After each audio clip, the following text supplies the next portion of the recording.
For some, experts have been worried about the rising tide of online misinformation around coronavirus, and it's becoming clearer that fake news is fueling vaccine hesitancy. A study has found that scare stories online, did I say that with a squeak? Scare stories online may prevent the uptake of vaccinations to such an extent that herd immunity will be impossible. The London School of Hygiene and Tropical Medicine found that 54% of people they asked would be happy to get vaccinated, but the number dropped to 46% once those people viewed misinformation online. It's estimated that for herd immunity to be achieved, you need 50 to 80% of the population to get the jab. Imran Ahmed is director of the Centre for Countering Digital Hate. We've spoken on this, Imran, many times. You've campaigned tirelessly, I think we could reasonably say, about misinformation, particularly around this area of late. Afternoon. Afternoon. So this is an area, I say, you've campaigned tirelessly on. There was a kind of a question in there. It didn't sound much like it, I get it. You've been campaigning on this and continue to do so. We've been studying the anti-vax phenomenon for some months now, and of course it's been around for many years, but it's been given renewed urgency by the coronavirus crisis. And of course, social media and the advent of these enormous networks in which anti-vax voices are given considerable prominence, far more so than they ever have before in our society, because of course they are spouting nonsense. That these voices now have a platform and a reach that they've never had before. And you're talking social media? Of course.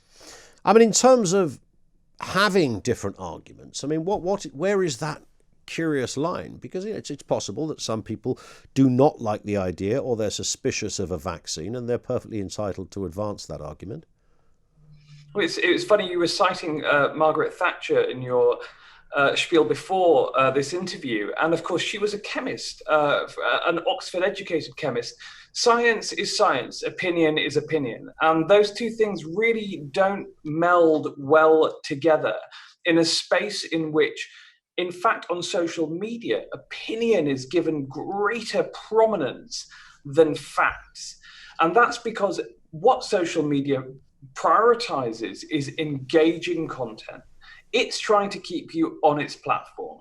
And to do so, it's willing to say that up is down, that green is blue, and that vaccines, the safest, most consequential medical inventions in recent history, something that has saved countless lives from disease, from disability, from death, that they are to be challenged. And that is a remarkable state of affairs. Where does this, I mean, in terms of trying to stop it, it's the air bubble, isn't it, in this case, Imran? Because you can get rid of somebody who's clearly making mischief and spouting nonsense, but the minute you do that, somebody else pops up with another theory. Some people would say this is just modern life. Well, it's a relatively recent thing that we've allowed these platforms to emerge on which misinformation is privileged over good information. And the reasons for this are complex, but in short, people who agree with misinformation will spread it, and people who disagree with it will engage with it. But by engaging, they spread it further. And these platforms are aimed to advance misinformation over good information. And what that's doing is outweighing the balance of information out there. We are in a knowledge crisis right now, in which the main means by which we get information, I mean, I don't look at my bookshelf very much anymore. I go and Google it. Yeah. Or I go and see what others are saying about it. And when I'm trying to find a news article, for example, or opinions and views. And the problem is that on these platforms, misinformation is given the whip hand over science and good information. So what do we do about it, Imran? How do we stop it then? Well, there's a very simple thing that these social media platforms can do. They've said, in fact, this week that they will do their utmost to get rid of bad information from their sites, because they, in an agreement with the government, because they realize how dangerous it is. And that's what the recent study by the London School of Tropical Medicine and Hygiene said.